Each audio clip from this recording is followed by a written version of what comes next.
आदरणीय धर्म प्रेमी सज्जनों, सादर नमस्ते। मैं जेठालाल विश्वकर्मा आप सभी का हार्दिक स्वागत करता हूँ।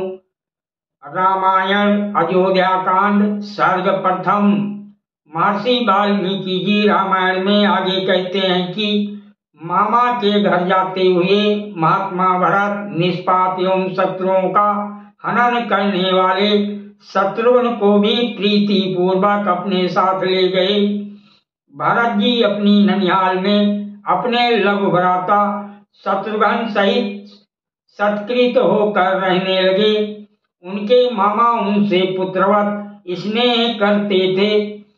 सब प्रकार से संतुष्ट रखे जाने पर भी वह दोनों वीर भाइयों को प्रायः अपने वृद्ध पिता महाराज दशरथ का स्मरण हो आता था। महातेजस्वी दशरथ भी महेंद्र और वरुण के समान प्रदेशगत राजकुमारों को स्मरण किया करते थे। यद्यपि अपने शरीर से निकली हुई चारों भुजाओं के समान चारों ही राजकुमार महाराज दशरथ को प्रिय थे, तथापि उन चारों में महातेजस्वी श्री राम पर दशरथ जी का विशेष अनुराग था, क्योंकि वह सब प्राणियों में ब्रह्मा के समान अत्यंत गुणवान थे। श्री राम अत्यंत रूपवान, महाशक्तिशाली, दुर्गुणों से रहित, पृथ्वी पर अनुपम और गुणों में दशरथ ही के समान थे। वह सदा प्रसन्नचित्त रहते और सबसे मधुर बोलते थे। यदि कोई उनके प्रति कठोर वचन भी बोलता तो भी वह परित उत्तर में कोई कठोर बात नहीं कहते थे।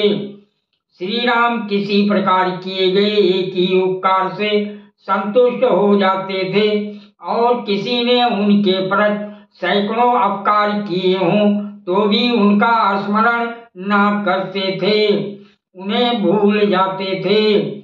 वह दयालु, क्रोध को बस में रखने वाले, ब्राह्मणों का सम्मान करने वाले, दीनों पर दया करने वाले, धर्म को जानने वाले, जितेंद्रिय एवं पवित्र थे। दशरथ नंदन श्री राम श्रेष्ठ गुणों से युक्त थे। उनके इन गुणों के कारण ही प्रजा के लोग उन्हें बाहर रहने वाले अपने प्राण के समान प्रेम करते थे।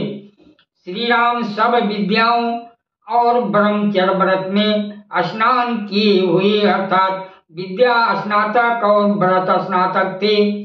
वह अंगों सहित वेदों को जानने वाले और बाण विद्या में अपने पिताजी से भी बढ़कर थे।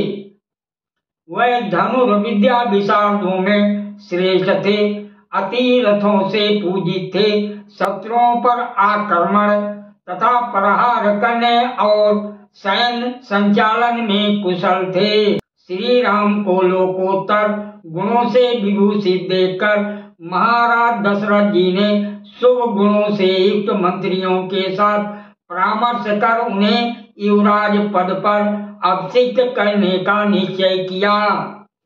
इस अवसर पर महाराज दशरथ जी ने नाना नगरों और अन्य देशों के प्रधान राजाओं को बुलवाया। महाराज ने शीघ्रता के कारण कैकेयी राज और जनक जी को नहीं बुलाया, ये सोचकर कि उनको ये शुभ समाचार पीछे मिल ही जाएगा। इस विषय में श्री राम के जीवन की एक घटना का अवलोकन कीजिए। चित्रकूट में बैठे हुए श्री राम और लक्ष्मण वार्तालाप में संलग्न हैं। लक्ष्मण जी भरत की प्रशंसा करते हुए कहते हैं, हे राम, भरत जी भी सारे भोग विलासों को छोड़ आपकी ही भांति तप कर रहे हैं।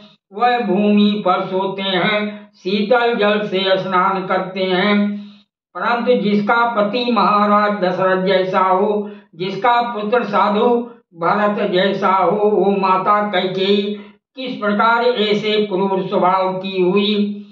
श्री राम लक्ष्मण द्वारा की गई माता कैकेयी की इस निंदा को सहन न कर सके।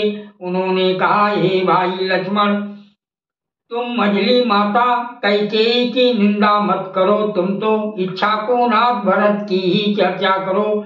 ये है श्री राम के अपकारों को भूलने का स्वभाव। कैकेयी राज और जनक को ना बुलाने का कारण राजनीतिक थे, परंतु कैकेयी का विवाह दशरथ के साथ इस शर्त पर हुआ था कि उससे जो पुत्र उत्पन्न होगा वो राजगद्दी का अधिकारी होगा। यदि कैकेयी राज और जनक इन दोनों को भी बुलाया जाता तो निश्चित था कि जनक श्री राम का पक्ष लेते और कैकेयी राज भरत का। इस प्रकार इन दोनों में ही युद्ध ठन जाता। इस स्थिति को टालने के लिए महाराज दशरथ जी ने दोनों में से किसी को भी सूचना नहीं दी। रामायण की सीख। विद्वान और सदाचारी एक ही पुत्र से सारा परिवार ऐसे ही आनंदित हो जाता है जैसे चंद्रमा के निकलने पर रात्रि प्रकाशमान हो जाती है। शोकदायक और हृदय को जलाने वाले अनेक पुत्रों के पैदा होने से क्या लाभ। कुल को सहारा देने वाला एक ही पुत्र उत्तम है जिसके सहारे सारा परिवार सुख भोगता है। सादर प्रणाम। जय सिया राम जी की।